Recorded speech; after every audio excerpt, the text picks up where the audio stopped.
Assalamualaikum warahmatullahi wabarakatuh.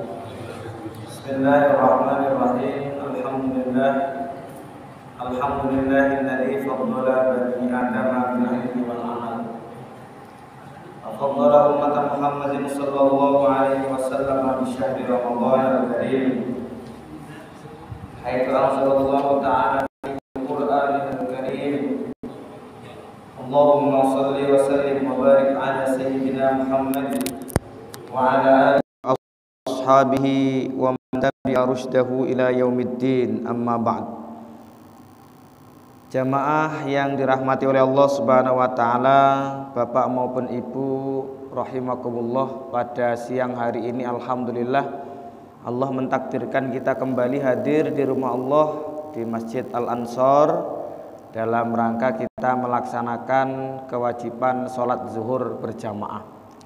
Sholat zuhur kita laksanakan berjamaah, diawali dengan sholat qobliyah dan juga diakhiri dengan sholat ba'diyah.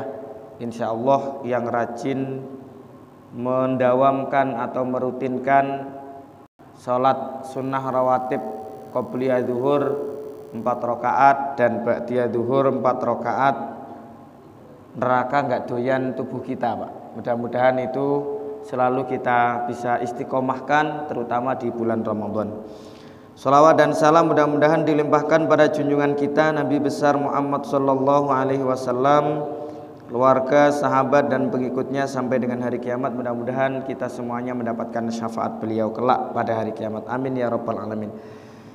Bapak dan Ibu yang dirahmati oleh Allah Subhanahu wa taala, pada kesempatan yang mulia ini izinkan kami untuk menyampaikan beberapa hal kesunahan di dalam berpuasa yang dikutip di dalam kitab Nihayatuz Zain karya Syekh Muhammad Nawawi Al-Bantani, Syekh Muhammad Umar An-Nawawi Al-Bantani, dalam kitabnya Nihayatuz Zain.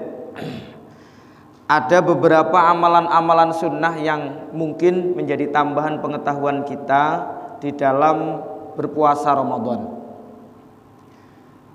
Di dalam menjalankan puasa Ramadan tidak cukup hanya menjalankan kewajibannya saja. Sama dengan ketika kita sholat 5 waktu, ada banyak keutamaan-keutamaan yang ditambahkan di dalamnya, termasuk sholat sunat rawatib. Ya, sholat sunat rawatib sebelum duhur, ba'da duhur, sebelum asar, kemudian sebelum isya, ba'da maghrib, ba'da isya, kemudian sebelum subuh.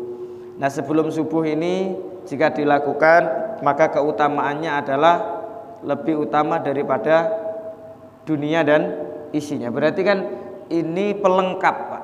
Ini untuk menyempurnakan amal ibadah kita. Kalau puasa yang kita lakukan asal kita niat kemudian mengikuti aturan-aturan yang ada, mungkin sah puasanya, Pak. Tetapi tambahan-tambahan sebagai pelengkap itu yang enggak ada.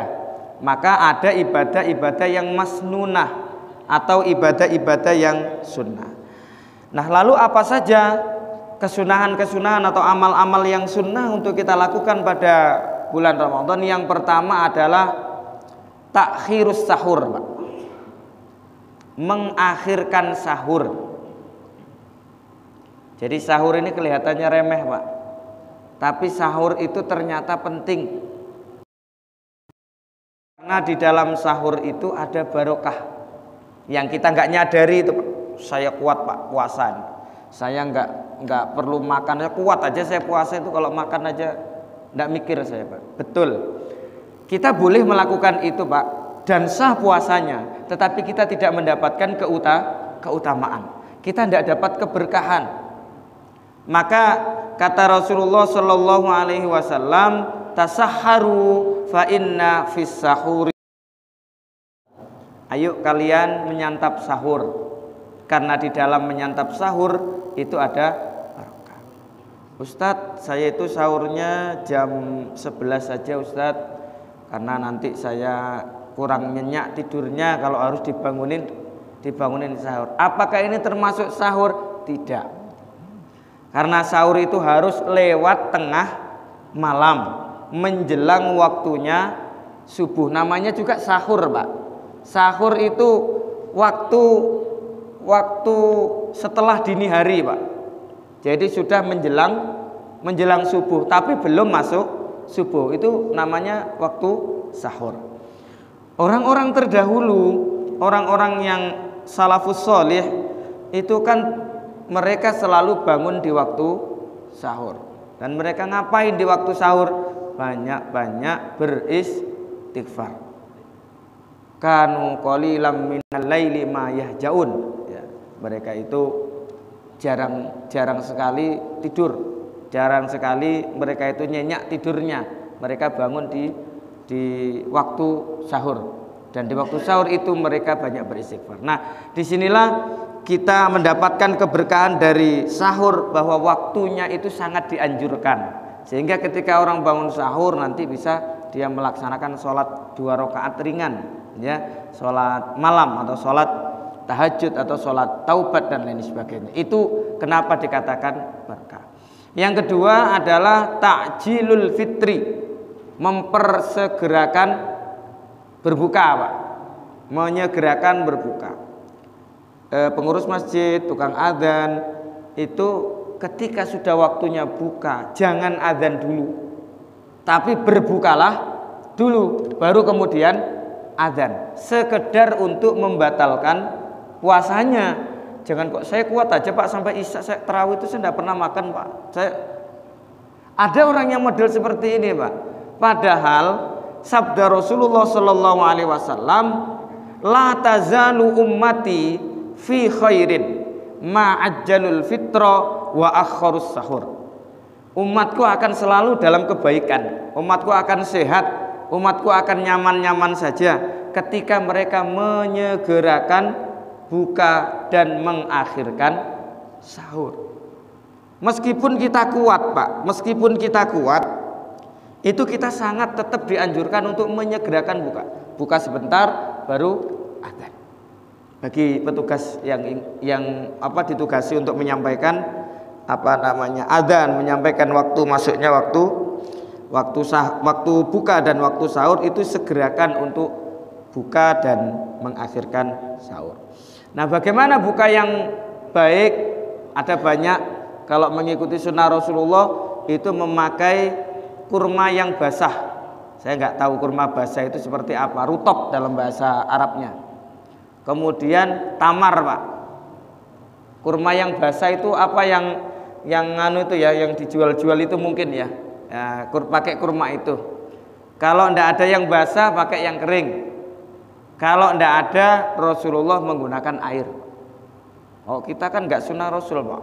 Es dawet, es kolok, ini dari mana sunahnya? Tidak ada sunahnya sama sekali. Es dawet, es kopior, es degan, ya. Tapi kita bisa mengambil yang manisnya, Pak, ya. Dari sisi yang manis. Jadi berbuka disegerakan. Kalau bisa pakai rutop, kalau nggak bisa pakai tamar, kalau nggak ada sama sekali pakai air. Kalau nggak ada sama sekali pakai yang manis, ya, antara susu dan madu, ya, kalau ada. Kalau enggak ada ya seadanya. Kalaupun ada semangka ya semangka, kalaupun ada dari takjilan orang-orang roti ya roti. Itu ya. Idza kana ahadukum sha'iman falyuftir 'ala tamri fa illam yajidit tamra fa 'alal ma'i fa innal ma'a tahurun. Kalau orang puasa dan sudah waktunya buka, segera berbuka menggunakan kurma. Kalau kurmanya tidak ada, maka hendaknya menggunakan air. Karena air ini adalah tohur, mensucikan dan menyegarkan. Kalau sudah selesai pakai air, Pak, biasanya kita sudah hilang dahaganya. Kan orang yang puasa itu punya 2 kenikmatan, Pak. Punya 2 kebahagiaan, mendengar dan menunggu waktunya maghrib, Pak. Waktunya buka itu senang menunggu. Begitu der, waktunya berbuka puasa, itu kita lega sekali. Kemudian yang kedua adalah farhatun inda liqa'i rabbih, bahagia ketika kita nanti bisa bertemu dengan Allah. Itu kenikmatan yang luar biasa. Yang ketiga adalah membaca doa, Pak. Ini kadang-kadang kita saking ngincar es dawet, es kopior itu kita lupa doa. Doa yang diajarkan oleh Rasulullah sallallahu alaihi wasallam, Allahumma laka sumtu wa bika amantu wa ala rizkika aftartu. Zahabat dhama'u wabtallatil uruku wa thabatal ajru insyaallah. Nah, ini doa yang diajarkan oleh Rasulullah sallallahu alaihi wasallam yang biasa kita baca. Dua-duanya benar, Pak. Tidak usah diperselisihkan. Tidak usah dipertentangkan, karena kalau dipertentangkan ini bahaya. Oh, yang benar itu Allahumma lakasumtu. Oh, yang kurang pas itu dhahabat dhama'u. Sama-sama ini diajarkan oleh Rasulullah, periwayatan hadisnya aja berbeda, Pak. Jadi kita nggak usah berdebat masalah doa puasa, Pak. Allahumma lakasumtu wa bika amantu wa ala rizkika aftartu. Dhahabat dhama'u wabtallatil uruku wa thabatal ajru insyaallah. Ada yang menambahi, Allahumma ghfirli alhamdulillahilladzi hadani fasumtu wa razaqani fa aftartu. Ada yang seperti itu. Kalau yang paling pendek, Upin Ipin, Allahumma lakasumtu wa bika amantu wa ala rizkika aftartu birahmatika ya arhamar rahimin. Itu paling pendek, Pak. Kalau mau nambahi dhahabat dhama'u wabtallatil uruku wa thabatal ajru insyaallah. Yang keempat, kalaupun ada orang yang suci dari nifas, suci dari haid, mandi di waktu malam, Pak. Orang yang mohon maaf mungkin berhubungan suami istri ya di waktu malam, maka dia segera mandi sebelum subuh, Pak, supaya dia mendapati keutamaan waktu subuh. Jangan mandinya setelah subuh, masih malas-malasan ini, masih ada waktu. Ya boleh, cuma itu tidak termasuk amalan sunnah, karena kecapean malamnya tadarus, terus malamnya juga lembur juga ya. Akhirnya bangunnya jam setengah 6, jam 6. Jadi diupayakan untuk mandi jinabat sebelum terbit fajar, sebelum subuh, Pak, sebelum subuh, supaya kita masih mendapati subuh gitu loh, Pak. Keutamaannya subuh, supaya kita mendapati itu. Kemudian yang kelima adalah hifdzul lisan, menjaga lisan, Pak. Ini puasa benar-benar mengajari kita untuk menahan, Pak. Maka arti dari puasa adalah al-imsak, menahan dari apa? Anil muftirat, dari perkara-perkara yang membatalkan puasa. Makan, minum juga nggak boleh, berkata yang bohong, berkata nggak jujur, Pak, berkata-kata atau informasi, berita-berita bohong, itu nanti kita akan dapat lapar saja, Pak. Kata Rasulullah, kam min shaimin laisa lahu min siyamihi ilal ju'u wal atos. Puasa cuma dapat lapar dan dahaga. Jadi menjaga perkataan dari perkataan yang tidak baik, menjaga dari perkataan yang mengumpat, memfitnah, hoax dan lain sebagainya. Yang keenam, menahan diri dari hal-hal yang berlebihan atau tidak sejalan dengan nuansa puasa. Puasa kan mengajarkan kita untuk menahan diri dari hal-hal yang mewah-mewah, dari hal-hal yang berlebihan, Pak. Jangan sampai karena ini panasnya luar biasa sudah ngincar, Pak, nanti es degan dua degan, habis itu nanti makanan ini konsumtif sekali. Padahal puasa mencoba untuk mengurangi itu, Pak. Kan kita sehari makannya biasanya 3 kali, bisa 4 kali. Dengan adanya puasa kita diringkas, Pak, hanya berbuka puasa saja, supaya kita tidak menjadi manusia yang konsumtif, Pak, supaya tidak ada urusan abdul butun, urusannya perut aja. Dengan adanya puasa kita kan istirahat ini, Pak, dari konsumtif. Nah, kadang-kadang kita berlebihan, Pak, demi kepuasan nafsu, termasuk menyiapkan makanan yang berlebih-lebih. Ketika kita sudah meminum air putih, itu biasanya kita sudah dahaga kita hilang, Pak, sehingga rasanya mau nambah ini nggak terlalu nafsu sudah. Nah, ini kehebatan puasa, Pak. Maka nggak perlu kita tumpuk-tumpuk, Pak. Minuman, kopinya ada, tehnya ada, apalagi tamarnya ada, habis itu makanannya ada. Ini kalau buka bersama Pak, hati-hati lihati manusia yang konsumtif itu kelihatan di situ Pak. Ya harusnya dicicipi sedikit gitu aja. Ya nggak usah makan semua mumpung diundang orang, mumpung enak sate dan lain sebagainya. Nah ini kan konsumtif sekali ya. Ini dikurangi Pak. Meskipun ini nggak sampai batal Pak, nggak sampai batal Pak. Karena hanya sekedar hal-hal yang berlebihan saja ya. Minuman, makanan nggak usah terlalu berlebih-lebihan ya. Kemudian berikutnya memperbanyak sedekah ya, memperbanyak sedekah ya. Kemarin kita juga sampaikan manfaat toroso iman kana maghfiratan lidunubih. Orang yang banyak bersedekah terutama pada orang yang berpuasa, memberi takjil, memberi makan, maka itu menjadi pengampunan bagi dirinya Pak. Kurma satu bisa menyelamatkan kita. Air segelas atau botol itu mampu menyelamatkan Pak. Kana maghfiratan lidunubih. Makanya mindset kita hari ini bukan mencari takjilan tapi memberi takjilan. Mindsetnya kan begitu Pak. Sehingga kita mendapatkan keutamaan sedekah ya, keutamaan sedekah. Nggak perlu banyak Pak, karena 1 bulan Pak. Wah ini 1 juta kalikan 30 hari ya 30 juta Pak, stres kita. Makanya sedikit saja. Rasul menyampaikan walaupun hanya seteguk air, walaupun hanya segelas susu, walaupun hanya segelas air yang menyegarkan. Nah ini. Kemudian juga berikutnya adalah memperbanyak membaca Al-Quran. Nah ini yang kadang-kadang kita lupa Pak. Terawihnya kenceng, baca Qurannya malas-malasan. Sholat malamnya kenceng, baca Qurannya malas-malasan. Nah ini sering Pak. Padahal syahrul Ramadan alladzi unzila fihil Quran. Banyak Quran Pak ya, sebisa-bisanya. Jangan kayak model anak-anak pesantren itu Pak. Kan itu baca Yasin kan sama dengan menghatamkan 10 kali khataman Pak. Saya baca Yasin aja. Ada yang model seperti itu Pak ya.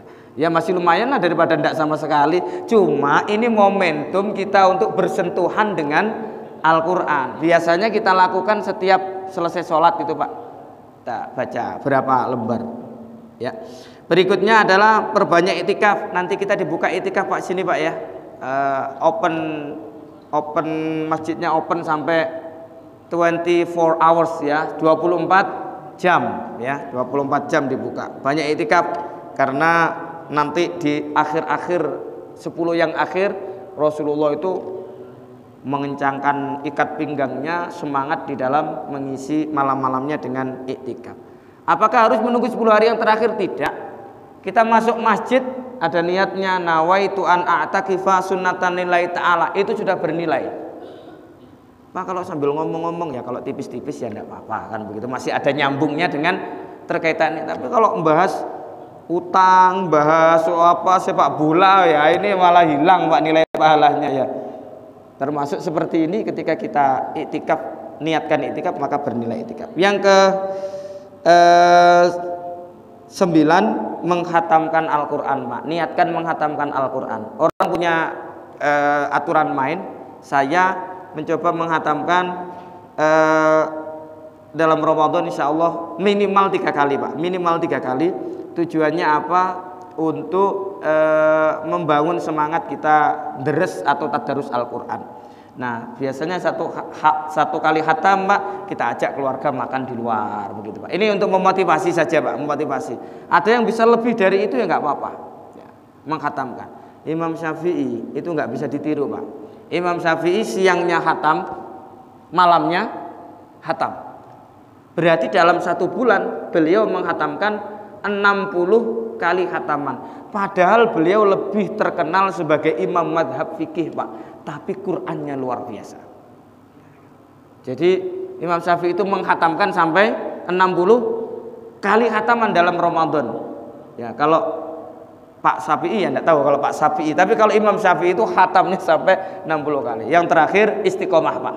Nah ini kesunahan-kesunahan yang bisa kita lakukan. Bapak dan Ibu yang dirahmati oleh Allah, barangkali ada pertanyaan atau diskusi ya, 1 menit 2 menit monggo.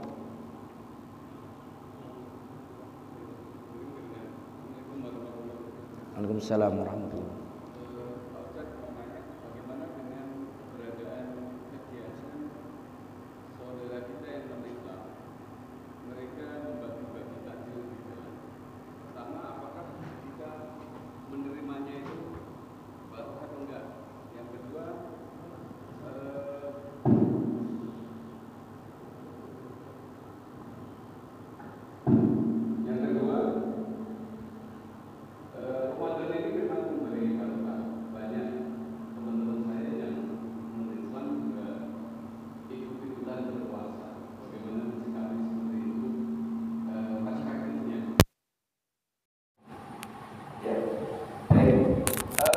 Bagaimana fenomena yang terjadi di masyarakat dan ini sudah menjadi umum, ketika bulan Ramadan biasanya kita gemar berbagi, biasanya kita koordinir ya, entah itu organisasi atau kelompok atau perorangan, biasanya kita membagi takjil. Nah pertanyaannya, yang memberi takjil atau memberi makan ini adalah non muslim, Pak.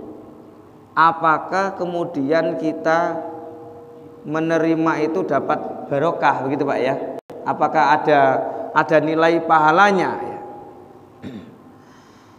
Kalau melihat hadisnya, man fattara shaiman, siapa yang memberi makan terhadap orang yang puasa, Pak? Tentu yang dimaksud di sini adalah mukmin, Pak. Nah, bagaimana dengan orang yang non muslim atau orang selain Islam? Apakah ini bermanfaat baginya? Iya, tapi tidak dalam bentuk pahala. Seperti yang disampaikan manfaat toroso iman nanti menghapuskan dosa-dosanya, tidak. Tapi dia mendapatkan kebaikan. Kebaikannya apa? Hanya sebatas pada hubungan baik antara sesama, hubungan baik antar tetangga, hubungan baik antar sesama. Apakah kita boleh memakannya? Boleh, Pak. Apakah kita boleh makan? Boleh, Pak. Yang kedua pertanyaannya, bagaimana ketika kita melihat teman-teman kita yang non muslim itu juga ikutan puasa gitu Pak. Bagaimana hukumnya? Ya boleh-boleh saja Pak. Puasa itu, tapi dia tidak dapat pahala, dia tidak dapat kewajiban, hanya sekedar apa ya Pak, menghormati. Dan ternyata disinilah efek yang luar biasa bahwa agama Islam ini rahmatan lil alamin Pak. Nyatanya Allah tadi pagi kita sampaikan kutiba alaikumus siyamu, yang diberikan kewajiban itu orang mukmin. Lah ini non muslim ikut puasa, berarti dampak daripada puasa atau ajaran Islam benar-benar rahmatan lil alamin. Bukan hanya puasa Pak, nanti kalau puasa ini non muslim itu tiba-tiba menutup aurat Pak. Ya banyak ya, menyampaikan berita, menyampaikan apa itu Pak. Dampaknya luar biasa Ramadan itu Pak ya. Dan itu yang punya orang Islam. Jadi tidak ada masalah Pak. Dia mau ikut puasa juga boleh. Dia dapat keutamaan apa? Sehat tubuhnya. Dia dapat keutamaan baik metabolisme tubuhnya saja, tapi dia tidak dapat keutamaan puasa seperti halnya kita. Seperti itu Pak. Mungkin ada yang lain? Kalau cukup